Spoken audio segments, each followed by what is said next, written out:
మనం తీసుకోబోతున్న టాపిక్ ఏంటంటే జగన్మోహన్ రెడ్డి ఈరోజు తన తీరు మార్చుకోరా. ఈ అంశం ఆ పార్టీలో కూడా చర్చ జరుగుతోంది. ఇలాగే జగన్మోహన్ రెడ్డి వ్యవహరిస్తూ వచ్చినట్లయితే ఆ పార్టీ భవిష్యత్తు ఏంటి అన్న ఆందోళన కూడా ఆ పార్టీలో మిగిలిన నేతల్లో ఉంది. అయితే ఇక్కడే ఒక కీలకమైన చర్చ ఏంటంటే చంద్రబాబు నాయుడిని చూసైనా జగన్మోహన్ రెడ్డి తన తీరు మార్చుకునే ప్రయత్నం చేయరా, చంద్రబాబు నాయుడిని చూసైనా తను పాఠాలు నేర్చుకునే ప్రయత్నం చేయరా అన్న చర్చ కూడా హాట్ టాపిక్ అవుతోంది. ప్రతి విషయంలో కూడా ఈ రోజున వైఎస్ఆర్సీపీ నేతలు ఇద్దరు కూర్చున్నా ఈరోజు చంద్రబాబు నాయుడు చూసి జగన్మోహన్ రెడ్డి పాఠాలు నేర్చుకోవాలంటూ కూడా మాట్లాడుతూ ఉన్నారు. ఇద్దరు కూర్చున్నా కొంతమంది భేటీ అయినా ఎక్కడ చూసినా కూడా పార్టీలో ఇదే చర్చ జరుగుతోంది. చంద్రబాబు నాయుడిని చూసి నిజంగానే పాఠాలు నేర్చుకోవాలా జగన్మోహన్ రెడ్డి?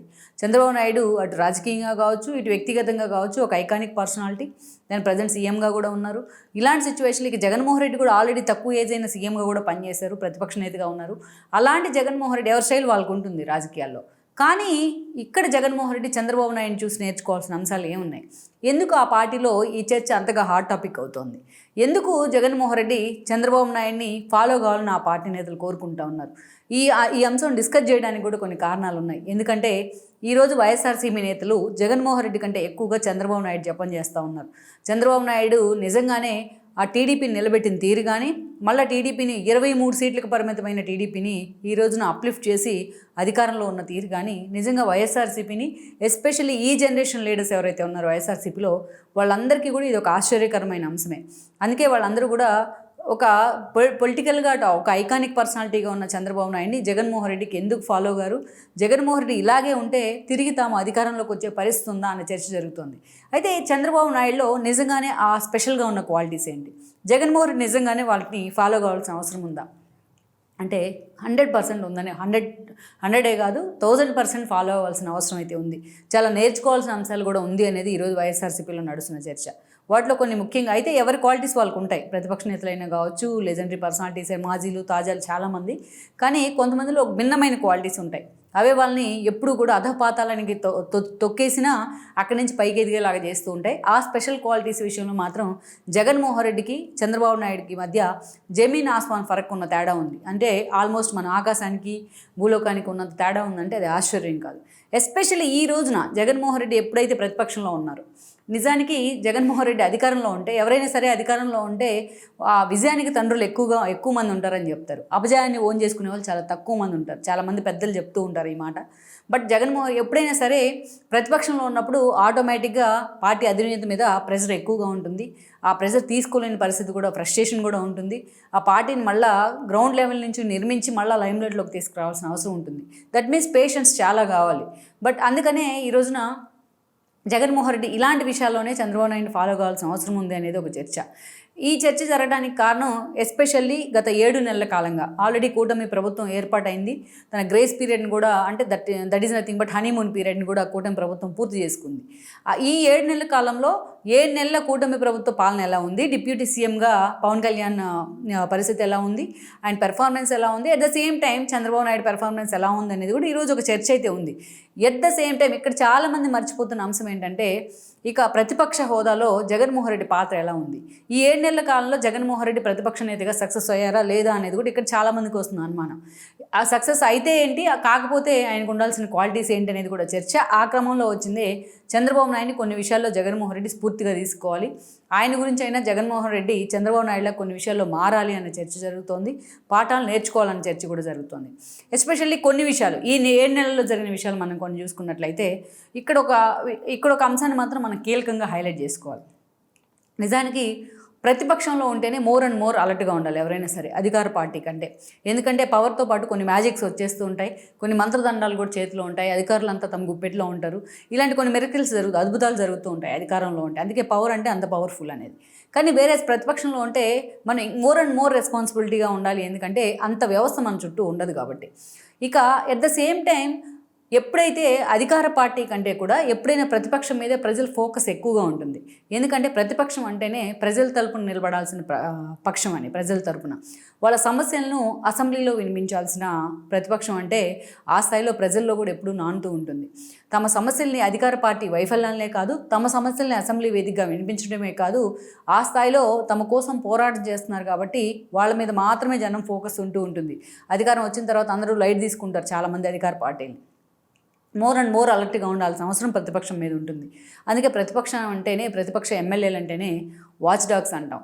అది జగన్మోహన్ రెడ్డికి వచ్చిన 11 సీట్లైనా, అదేవిధంగా ఒక 18, ఆయనకు రావాల్సింది 18 సీట్లైనా, గతంలో చంద్రబాబు నాయుడుకి వచ్చిన 23 సీట్లైనా, సీట్లు ఎన్నైనా కానీ బట్ అది అసెంబ్లీలో మాత్రం తమ సంఖ్యాబలం అనే కంటే ఒక్కరున్నా కూడా అంత పెర్ఫామ్ చేయగలిగే అవకాశం ఉంటుంది. ఆ స్థాయిలో ప్రతిపక్ష నేతలు మాట్లాడితే అది వైరల్ అయ్యే అవకాశం కూడా ఉంటుంది. బట్ ఆ అవకాశాన్ని చంద్రబాబు నాయుడు తనకి ఇచ్చినా దాన్ని చేతులారా జగన్ చేజార్చుకున్నారు ఈ రోజున. అయితే ఇక్కడ చాలామందికి అనుమానం రావచ్చు, మరి మొన్నటి ఎన్నికల సమయంలో కూడా చంద్రబాబు నాయుడు తనను అవమానించిన సమయంలో అసెంబ్లీ నుంచి బయటకు వచ్చి కన్నీళ్లు పెట్టుకోవడమే కాదు, తన భార్యను అవమానించినందుకు తాను ఇప్పట్లో అసెంబ్లీకి రానంటూ శపథం చేశారు. సీఎంగా మాత్రమే అసెంబ్లీకి వస్తానంటూ శపథం చేసి ఈరోజు సీఎంగానే అసెంబ్లీలో అడుగుపెట్టారు ఆయన. మరి అప్పుడు చంద్రబాబు నాయుడు రాలేదు కదా అన్న అనుమానం రావచ్చు. అప్పుడే కాదు, చంద్రబాబు నాయుడు 2014 సమయంలో కూడా రాలేదు. ఆయన ఎన్నికలకు ముందు కూడా అసెంబ్లీకి రాలేదు. ఆ రోజు వస్తున్నా మీకోసం పాదయాత్రలో చంద్రబాబు నాయుడు చాలా బిజీగా ఉన్నారు. ఆ క్రమంలోనే చంద్రబాబు నాయుడు అసెంబ్లీకి రాలేదు. కానీ ఇక్కడ ట్విస్ట్ ఏంటంటే ఈరోజు జగన్మోహన్ రెడ్డి 11 సీట్లు వచ్చాయి. నిజానికి యాజ్ పర్ అసెంబ్లీ సీట్స్, ఇప్పుడున్న అసెంబ్లీ సీట్స్ ప్రకారం 18 సీట్లు రావాలి, కానీ ఆయనకి 11 సీట్లే వచ్చాయి. అంటే యాక్చువల్గా ఆయనే ప్రతిపక్ష హోదాకు పనికిరారు అని జనమే మ్యాండేట్ ఇచ్చున్నారు.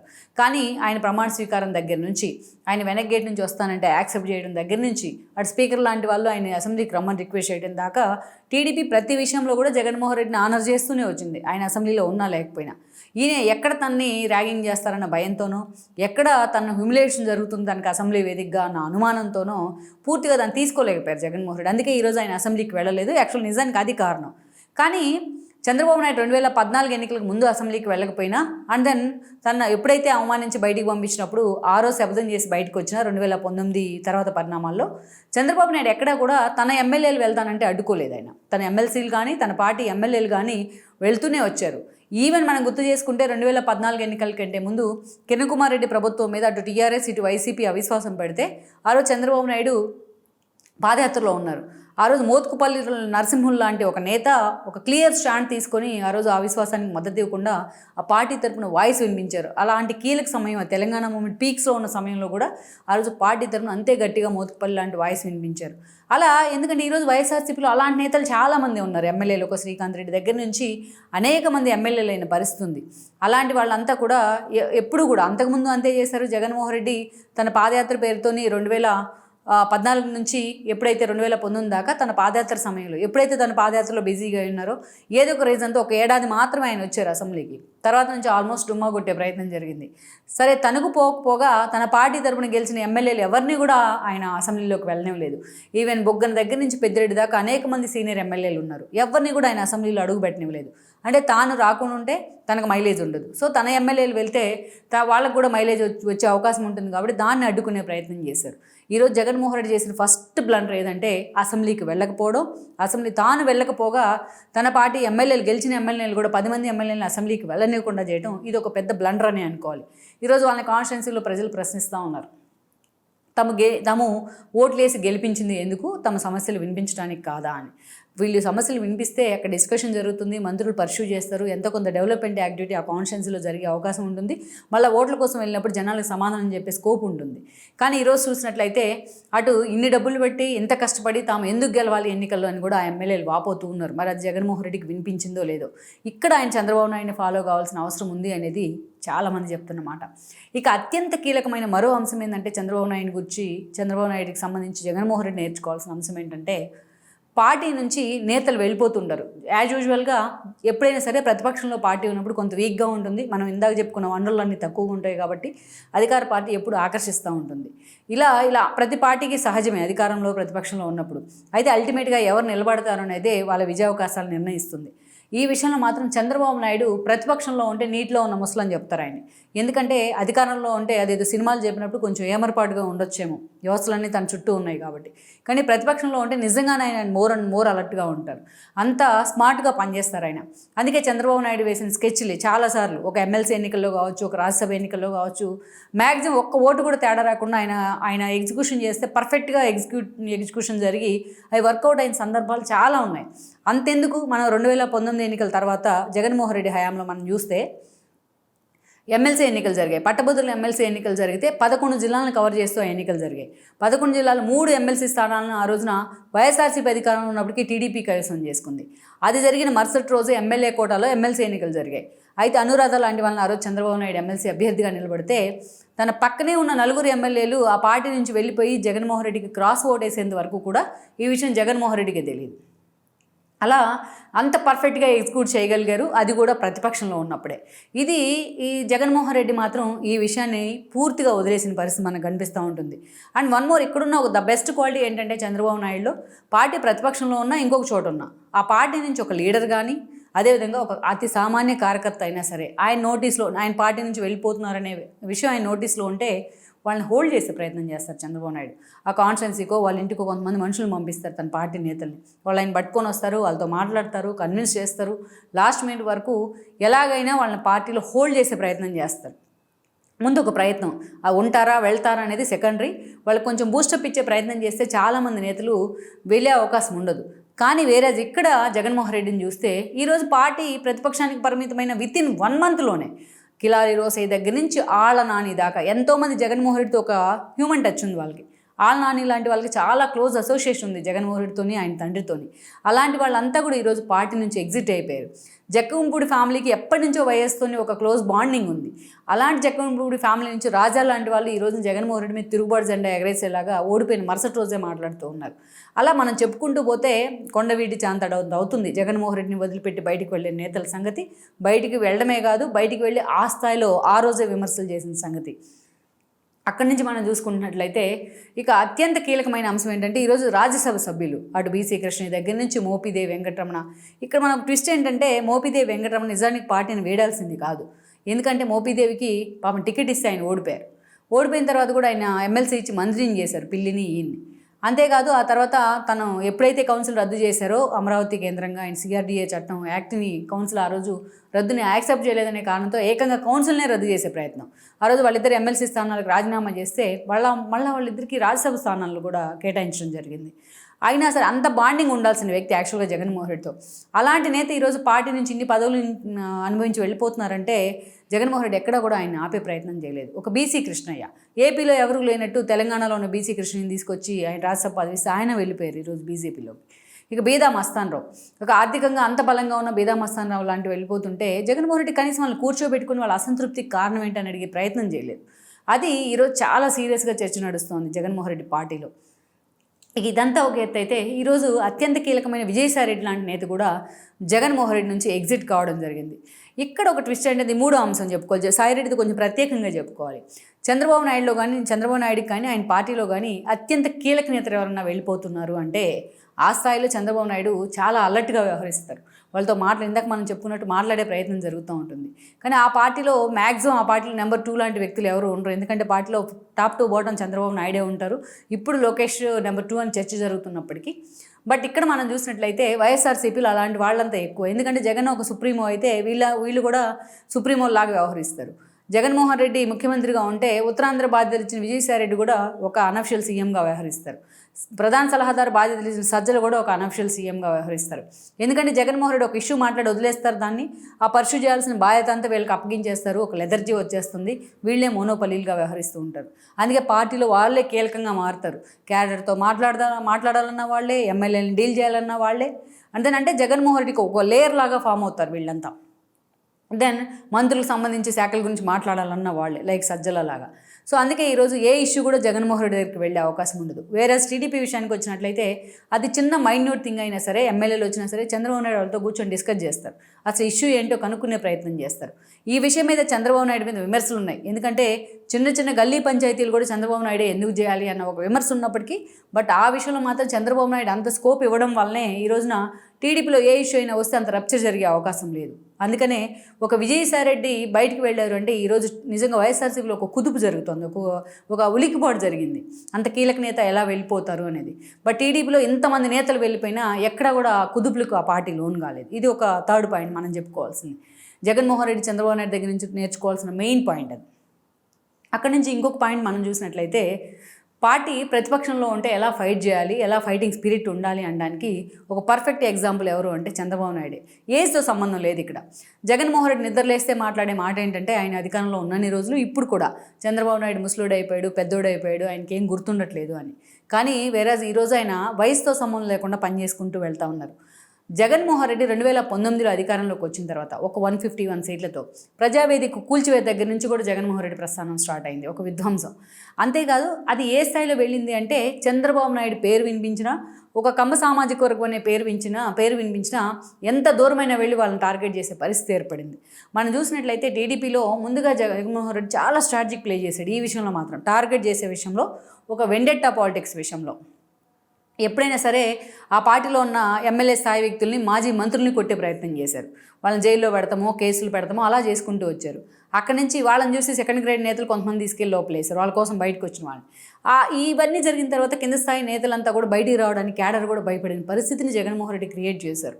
ఇక లాస్ట్ ఎలక్షన్ దగ్గరికి వచ్చేటప్పటికే ఏ స్థాయిలో అంటే చంద్రబాబు నాయుడిని ఏకంగా ఆయన జైల్లో పెట్టే ప్రయత్నం చేశారు. ఎంతమంది వారిస్తున్నా వినకుండా చంద్రబాబు నాయుడిని జైల్లో పెట్టే ప్రయత్నం, అది జగన్మోహన్ రెడ్డికి ఒక నిజంగానే అది వైఎస్ఆర్సీపీని పూర్తిగా డైలమాలో పడేసిన అంశం.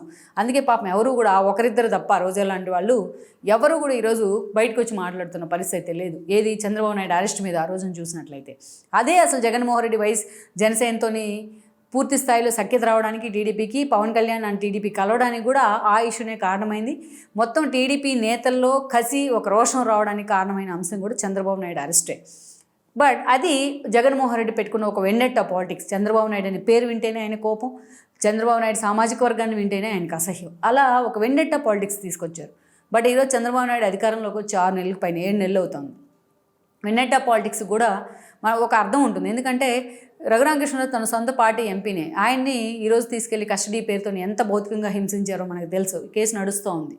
చంద్రబాబు నాయుడు తలుచుకుంటే ఈరోజు కొంతమంది అరెస్ట్ చేయించారు. ఒక నందిగం సురేష్ కావచ్చు, ఒక వర్రా కావచ్చు, ఇలాంటి వాళ్ళని తీసుకెళ్ళినా వాళ్ళని ఎక్కడ కూడా ఫిజికల్ హెరాస్మెంట్లు పెడతామో, ఇంకోటి చేయట్లేదు టీడీపీ ప్రభుత్వంలో. అంటే ఒక వెండెట్టా పాలిటిక్స్కి, ఒక ప్రతీకార చర్యలకు మాత్రం ఆయన వ్యతిరేకం. ఈ విషయంలో చంద్రబాబు నాయుడు మెతకదూరం ఎప్పుడు కూడా చర్చనీయాంశం అవుతున్నప్పటికీ దాని రిజల్ట్ ఏంటనేది లాంగ్ రన్లో కనిపిస్తూ ఉంటుంది అనేది వాస్తవం. బట్ ఈ విషయంలో మాత్రం జగన్మోహన్ రెడ్డి వ్యవహరించిన తీరు మాత్రం ఒక ప్రతిపక్షాలకు, అప్పుడున్న ప్రతిపక్షాలకు కావచ్చు, అప్పుడున్న జనసేన టీడీపీలకి అయితే, వాళ్ళ క్యాడర్కి అయితే ఒక రోషం తెప్పించింది. ఆ రోషమే ఆ రోజు తర్వాత రోజులు వీళ్ళని ఎలాగైనా అధికారంలోకి తీసుకురావాలన్న కసిని తీసుకొచ్చింది.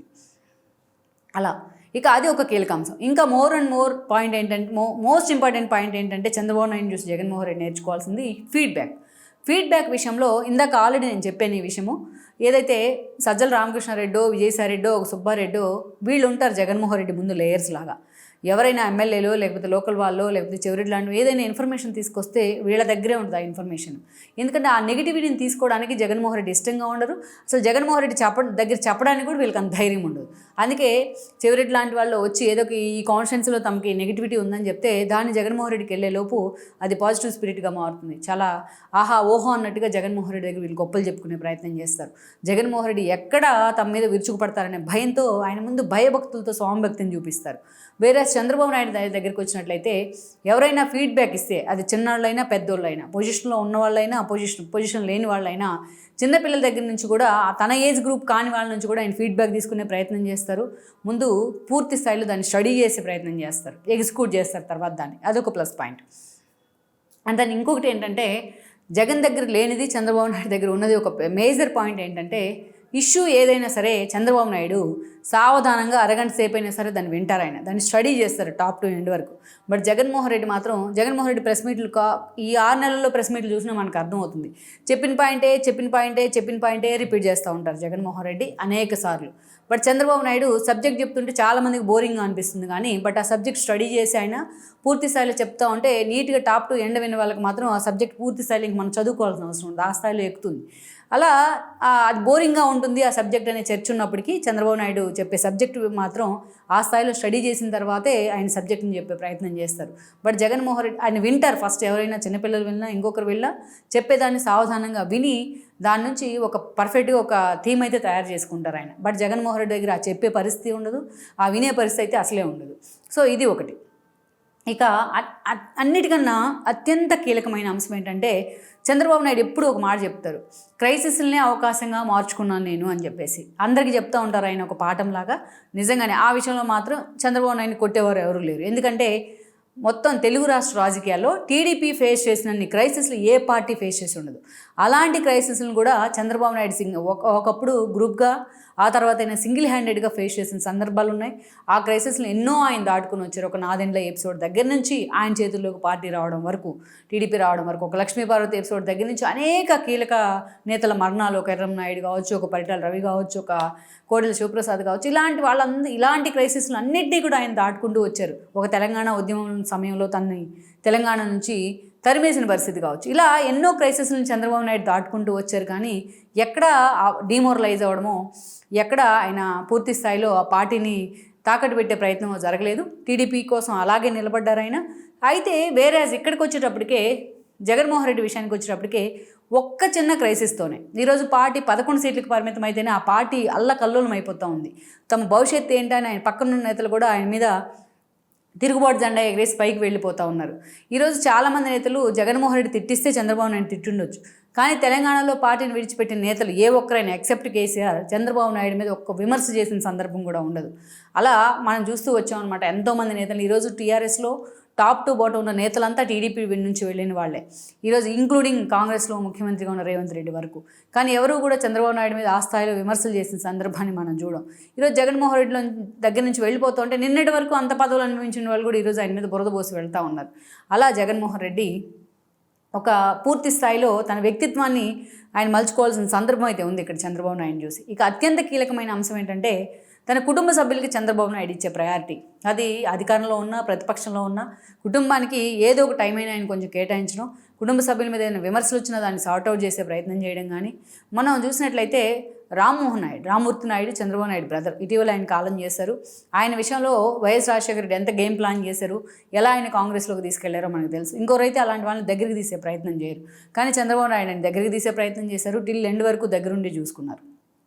బట్ వెరాజ్ జగన్మోహన్ ఆయన ఆ ఎమోషన్స్ మాత్రం చంద్రబాబు నాయుడు బయటికి చెప్పుకోవడం, ఆయనకి ఎమోషన్స్ రాదు, ఎమోషన్ లెస్ అంటారు. కానీ బట్ ఆ ఎమోషన్స్ ఆయనకు ఉన్నాయి. ఈవెన్ భువనేశ్వర్ కోసం ఆయన కన్నీళ్ళు పెట్టుకున్న సందర్భంలోనే చాలామంది డిస్కస్ చేశారు ఇదే అంశం గురించి. అలా ఎమోషన్స్ ఎప్పుడూ దాచుకునే వ్యక్తి అయినప్పటికీ ఆ ఎమోషన్స్ కనిపించకుండానే ఆయన చూపిస్తూ ఉంటారు. ఒక జూనియర్ ఎన్టీఆర్ని ఆ ఫ్యామిలీకి దగ్గర చేసిన తీరు కావచ్చు, బాలకృష్ణ లాంటి వాళ్ళని ఎప్పుడు ఓన్ చేసుకున్న విధానం కావచ్చు, బ్రాహ్మణి లాంటి వాళ్ళని తన ఇంటి కోడలుగా చేసుకున్న విధానం కావచ్చు, ఇలా ఎప్పుడు కూడా చంద్రబాబు నాయుడు ఆ ఎమోషన్స్ చూపిస్తూనే ఉంటారు చెప్పలేకపోయినా నోటితోని. అలా ఇక అలాంటి విషయంలో మాత్రం చంద్రబాబు నాయుడు ఎప్పుడు కూడా ఒక వెండెట్టాన్ని పెట్టుకోరు. ఎందుకంటే కొడాల నాని, వంశీ లాంటి వాళ్ళకే ఆయన టికెట్లు ఇచ్చే ప్రయత్నం చేశారు జూనియర్ ఎన్టీఆర్, హరికృష్ణ చెప్పిన కారణంగా. సో మనకు తెలుసు బాలకృష్ణ హ్యాట్రిక్ కొడుతున్నారు ఈరోజు 3 సార్లు ఎమ్మెల్యే టికెట్ తీసుకుని. అవసరమైతే బాలకృష్ణని పక్కన పెట్టొచ్చు కూడా. లేదంటే ఈరోజు చూస్తే జూనియర్ ఎన్టీఆర్ ఏ అవకాశం వచ్చినా ఆయన మాట్లాడినా చంద్రబాబు నాయుడు దాన్ని వెల్కమ్ చేస్తూ ఉన్నారు. గతాన్ని అన్నీ పక్కన పెట్టి ఆ వెండెట్టా పాలిటిక్స్కో, ఆ ప్రతీకారం తీర్చుకోవడానికో వాటికి వెళ్లకుండా. ఇంక్లూడింగ్ ఈరోజు చూస్తే కేసీఆర్ మొన్న హాస్పిటల్లో ఉంటే the dirtiest politician of India అని చంద్రబాబు నాయుడు అన్నారు కేసీఆర్. బట్ అలాంటి కేసీఆర్ని కూడా హాస్పిటల్లో ఉంటే పరామర్శించిన సందర్భం చంద్రబాబు నాయుడుది, ఈవెన్ ఏపీలో గెలిచిన తర్వాత కూడా. సో అలా మనం చూసినట్లయితే అప్పుడు గెలవలేదు ఏపీలో, అప్పుడు ఎన్నికలు జరుగుతున్నాయి, అప్పుడు వెళ్ళి ఆయన పరామర్శించడం జరిగింది. కొంతమంది విమర్శించినప్పటికీ తన పందాలోనే తను వెళ్తూ ఉన్నారు. బట్ జగన్మోహన్ రెడ్డి ఈరోజు తల్లిని చెల్లిని దూరం చేసుకున్న పరిస్థితి, వాళ్లే జగన్మోహన్ రెడ్డి ఓటంలో కూడా కీలక భాగస్వామ్యమైన పరిస్థితి, ఇంటి అల్లుడైన అనిల్ని కూడా దూరం పెట్టే పరిస్థితి, ఇలా ఏకంగా తల్లి మీదే పరువు నష్టం దావా వేసి రోడ్డుకి ఎక్కిన పరిస్థితి. చంద్రబాబు నాయుడు మాత్రం ఆ విషయంలో నందమూరి ఫ్యామిలీ అయినా నారా ఫ్యామిలీ అయినా అదే స్థాయిలో ఓన్ చేసుకునే ప్రయత్నం చేశారు. అంతెందుకు ఇక్కడ లక్ష్మీపార్వతి మనం ఎగ్జాంపుల్గా చెప్పుకోవాలి. ఆవిడ చంద్రబాబు నాయుడుతో డే 1 నుంచి కూడా చంద్రబాబు నాయుడు ముఖ్యమంత్రి అయిన దగ్గర నుంచి ఆమె బురద జల్లుతూనే ఉంది. కానీ అవకాశం వచ్చినప్పుడల్లా బురద చల్లటమే కాదు, వాళ్ళ ప్రత్యర్థి అయిన జగన్మోహన్ రెడ్డి తమ చేతులు కలిపి పదవులు కూడా తీసుకున్న పరిస్థితుంది. కానీ ఎక్కడ చంద్రబాబు నాయుడు వ్యక్తిగతంగా లక్ష్మీపార్వతి తిట్టిన సందర్భమో, ఆమెను టార్గెట్ చేసిన సందర్భమో ఎక్కడ మనం చూడం. బట్ వేరేస్ జగన్మోహన్ రెడ్డి అనేక రకాలుగా ఈరోజు సొంత చెల్లెళ్ళైన సునీత కావచ్చు, అండ్ దెన్ ఏదైతే సొంత చెల్లెైన షర్మిలాతో ఆయనకు వచ్చిన విభేదాలు, ఆస్తి పంపకాల విషయంలో అది కూడా. ఇంకోవైపు చూసినట్లయితే సొంత బాబాయ్ అయిన వివేకానంద మర్డర్ జరిగితే సిబిఐ కన్సర్న్ కూడా ఆయన వెనక్కి తీసుకున్నారు. ఇక్కడే అర్థమవుతుంది వాట్ ఈస్ జగన్మోహన్ రెడ్డి, ఆయన ఎమోషన్స్కి ఎంత ప్రాధాన్యత ఇస్తారు అనేది. సో ఈ విషయంలో ఇలాంటివి మనం చెప్పుకుంటూ పోతే కొండవీటి చాంతాడు అవుతుంది. ఈరోజు ప్రతిపక్షంలో జగన్మోహన్ రెడ్డి ఉన్నారు కాబట్టి జగన్మోహన్ రెడ్డి చంద్రబాబు నాయుడు చూసి నేర్చుకోవాల్సిన అంశాలు చాలా ఉన్నాయని ఆ పార్టీ నేతలు ఆఫ్ ద రికార్డ్ డిస్కస్ చేసుకుంటూ ఉన్నారు. చాలామంది మనతో కూడా డిస్కస్ చేస్తూ ఉన్నారు. సో ఇవన్నీ కూడా జగన్మోహన్ రెడ్డి 1 by 1 చంద్రబాబు నాయుడు చూసి బ్లంట్గా ఫాలో అయితేనే ఆయనలో ఎంతో కొంత మార్పు వచ్చే అవకాశం ఉంటుందనేది ఆ పార్టీ నేతలు చెప్తున్నమాట. లెట్స్ సీ మరి ఈ విషయంలో నిజంగానే పార్టీని నిలబెట్టుకునే ప్రయత్నం జగన్మోహన్ రెడ్డి చేస్తారా లేదా ఆయన మూర్ఖంగా అలాగే ముందుకెళ్లే ప్రయత్నం చేస్తారన్నది మనం చూడాల్సింది. ఈ వీడియో మీకు నచ్చినట్లయితే please share, like and subscribe R24 Telugu.